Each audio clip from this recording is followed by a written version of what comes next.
नमस्कार साथियों, मैं एक बार फिर आज आपके लिए लेके आया हूँ साइंस से संबंधित।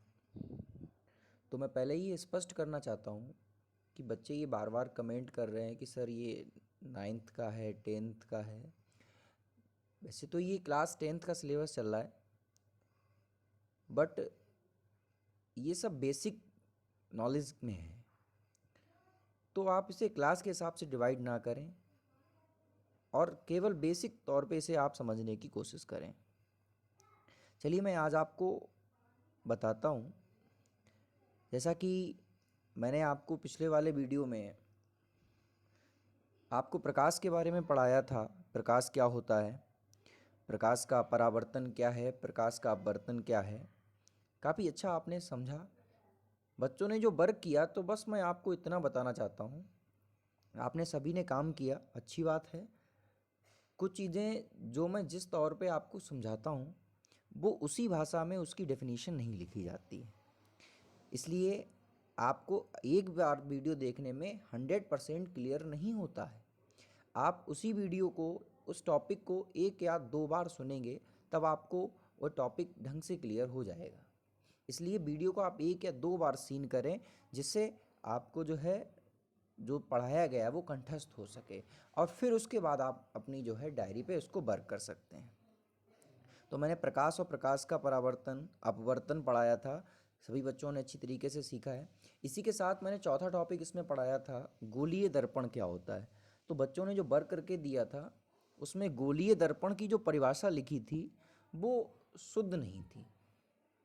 तो मैं बता देता हूँ कि गोलीय दर्पण क्या होता है। ऐसा दर्पण जिसका परावर्तक तल जो है वो गोलीय होता है, परावर्तक पृष्ठ गोलीय होता है, उसे हम गोलीय दर्पण कहते हैं।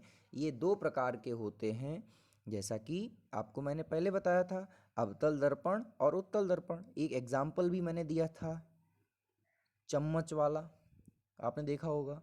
चम्मच देखते हैं बाहर के सिरे से ये उभरा हुआ दिख रहा है, तो ये उत्तल है, सॉरी उत्तल है। और ये अंदर की तरफ से उभरा हुआ दिख रहा है, तो ये अवतल है। बस इतना ध्यान देना है कि जिसका बीच वाला हिस्सा, परावर्तक तल जो वक्रित होता है, बाहर की ओर है तो उत्तल है, अंदर की ओर है तो अवतल है। बस ये मुख्य चीज़ें आपको ध्यान देनी है।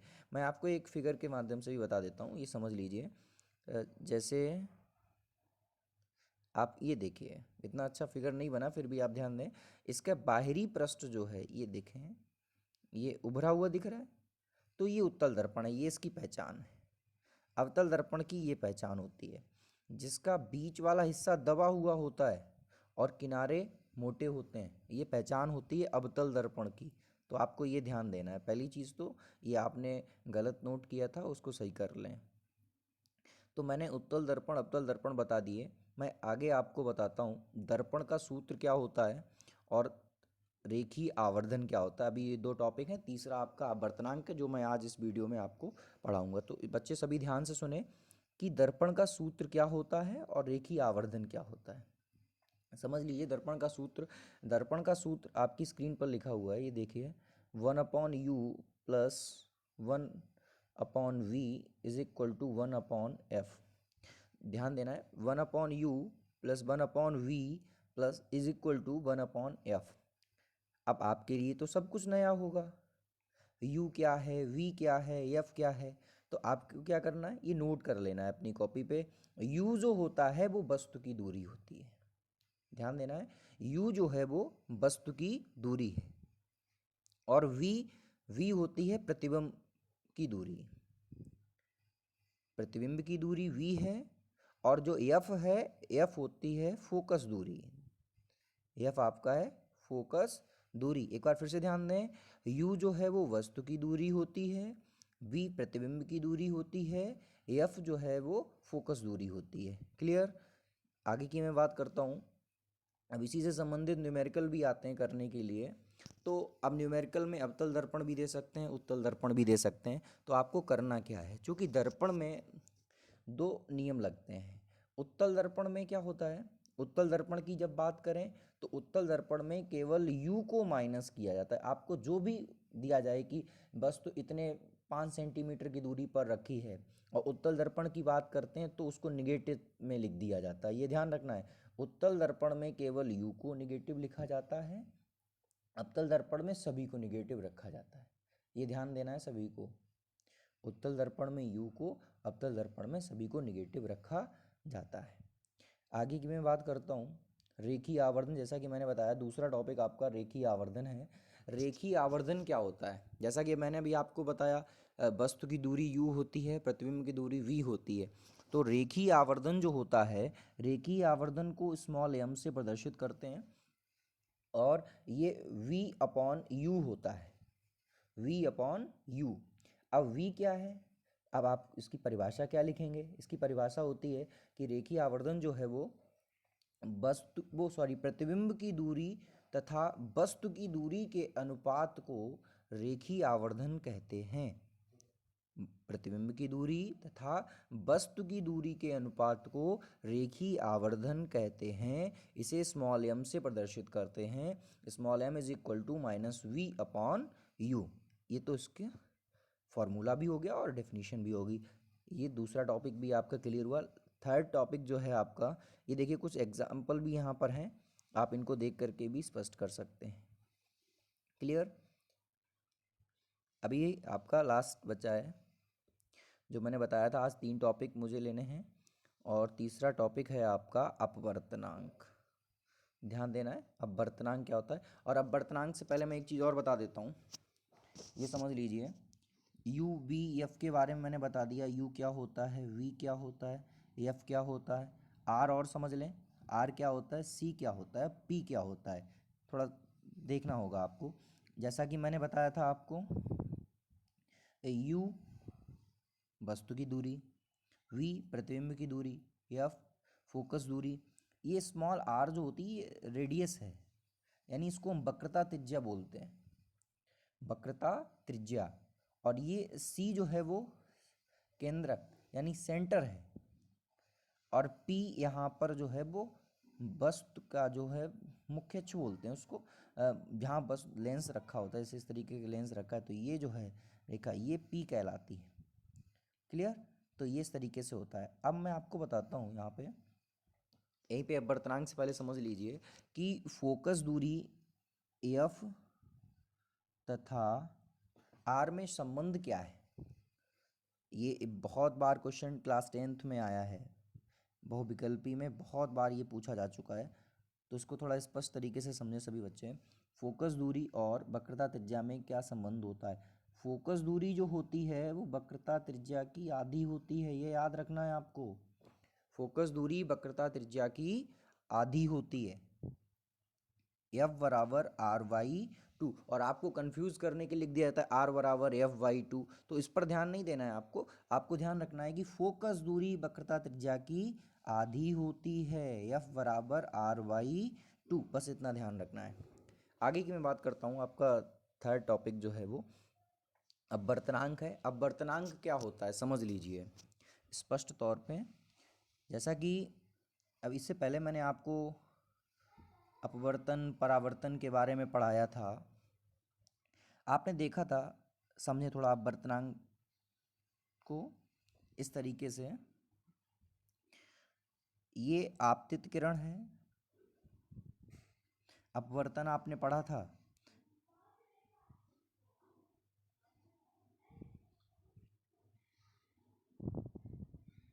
इसको समझने की कोशिश करें। ये अपवर्तन में आपने पढ़ा था, अब यहाँ पर स्पष्ट हो जाता है। देखिए कि जब कोई प्रकाश किरण, ये प्रकाश किरण है, जब कोई प्रकाश किरण एक माध्यम से दूसरे माध्यम में, अपवर्तन में पढ़ा था ना आपने, एक माध्यम से दूसरे माध्यम, ये ऊपर वाला अलग माध्यम होगा जिसको मैं डॉटेड करके बता रहा हूँ, ये एक माध्यम है और ये दूसरा वाला माध्यम है नीचे वाला, यानी एक माध्यम से दूसरे माध्यम में जाती है तो अपने अविलंब की ओर झुक जाती है। ये मैंने अपवर्तन में पढ़ा था। अब आपको यहाँ पे क्या देखना है, आपको सिर्फ इतना समझना है कि माध्यम, ये एक माध्यम हो गया और ये दूसरा माध्यम हो गया, कि कोई किरण एक माध्यम से दूसरे माध्यम में आती है। अब समझ लिए अपवर्तनांक क्या होता है। कि एक माध्यम से दूसरे माध्यम में आई। अब वो माध्यम कुछ भी हो सकते हैं, जैसे मैं आपको बता रहा हूँ कुछ साधारण से, जैसे ANG, ध्यान देना है, ANG। ए फॉर होता है एयर, और आप सब जानते हैं ये जी को, सॉरी, ये एन को यहाँ से हटा दीजिए। एन को हटाने के बाद में दोबारा देखते हैं इसको, जैसे AGW, ध्यान देना है, AGW। ए फॉर होता है एयर, जी फॉर होता है ग्लास, W फॉर होता है वाटर, सॉरी ये वाटर, ये लिख दे रहा हूँ मैं, ये है वाटर। अब ध्यान देना है, एयर माने हवा, जी फॉर ग्लास यानी कांच, W से वाटर है, वाटर मतलब जल, समझ लीजिए। अब बच्चों के माइंड में आ रहा हो ये मैंने एयर क्यों बोला। एयर और विंड में डिफरेंस आपको पता होगा, एयर और विंड में डिफरेंस क्या होता है। विंड जो स्वतंत्र होती है, ऐसी हवा जो स्वतंत्र होती है, वो विंड के तौर पे कही जाती है। एयर जैसे बैलून में, बैलून के अंदर उस हवा को कैद कर दिया गया, जो स्वतंत्र नहीं है, वो एयर है। तो एयर टू, जैसे एयर है, जी फॉर ग्लास हो गया, वाटर हो गया। अब क्लियर आपको हो गया ना यहाँ से। अब जैसे यहाँ पे लिखा है, ध्यान देना है, ANG, ये इसको प्रदर्शित करते हैं, जैसे ANG लिख दिया है ना, या ANW लिख दिया, तो क्या होगा समझ लीजिए। अब इसका मतलब है, जैसे ANG लिखा हुआ है, एयर टू ग्लास, इसको पढ़ेंगे air to glass, A for air, G for glass. तो एयर टू ग्लास, कांच जो है, वायु का कांच के सापेक्ष अपवर्तनांक क्या होगा। तो वायु का जब कांच के सापेक्ष कहें, ध्यान देना है, वायु का कांच के सापेक्ष, तो कांच, कांच में प्रकाश की चाल बटे वायु में प्रकाश की चाल, ध्यान देना है। जैसे आपसे कहा गया एयर टू ग्लास, तो पहले वायु का कांच में पूछा गया, तो कांच को ऊपर लिखेंगे, तो ग्लास में प्रकाश की चाल बटे एयर में प्रकाश की चाल। देखिए ये यहाँ पर लिखा हुआ है, स्पष्ट हो जाएगा आपको। ये देखिए यहाँ पे इस माध्यम से बताया गया, ध्यान देने और इस तरीके से समझ लेना है आपको अपवर्तनांक के बारे में। अपवर्तनांक क्या होता है थोड़ा सा मैं स्पष्ट कर देता हूँ आपको। अपवर्तनांक जो है, जैसे मैंने बोला था एयर टू ग्लास, ये लिखा हुआ है, ANG इसको पढ़ते हैं, एयर टू ग्लास, वायु का कांच के सापेक्ष अपवर्तनांक क्या होगा। तो ये पढ़ने का तरीका हो गया। होता क्या है, जैसे जी है, जी का किसके सापेक्ष है, वायु के सापेक्ष, यानी कांच का वायु के सापेक्ष, तो ये वायु वाला निरपेक्ष अपवर्तनांक कहा जाएगा। और ये पूरा जो है ही आपका अपवर्तनांक कहा जाता है। ये आप यहाँ पर इसकी परिभाषा को क्लियर कर सकते हैं। आज मैंने आपको 3 टॉपिक पढ़ाए, दर्पण का सूत्र, रेखीय आवर्धन और अपवर्तनांक। और इससे पहले ही मैंने आपको 3 टॉपिक पढ़ाए थे। तो बच्चे सबसे पहले पहले वाली वीडियो को देख करके तैयार कर लें, उसके बाद ये 6 टॉपिक क्लियर होने चाहिए। फिर इसकी परिभाषा जो है आपको लिख करके ये स्पष्ट तौर पे होमवर्क में है, आपको लिखना है और ग्रुप में अपलोड करना है। तो मैं आशा करता हूँ आज आपके काफ़ी समझ में आया होगा। और फिर भी अगर कोई प्रॉब्लम आती है तो आप 9 बजे से पहले अपनी प्रॉब्लम को अपलोड कर दिया करें, मैं उसका जवाब आपको दे दिया करूँगा। थैंक यू, और चैनल को सब्सक्राइब करते रहें भाई सभी।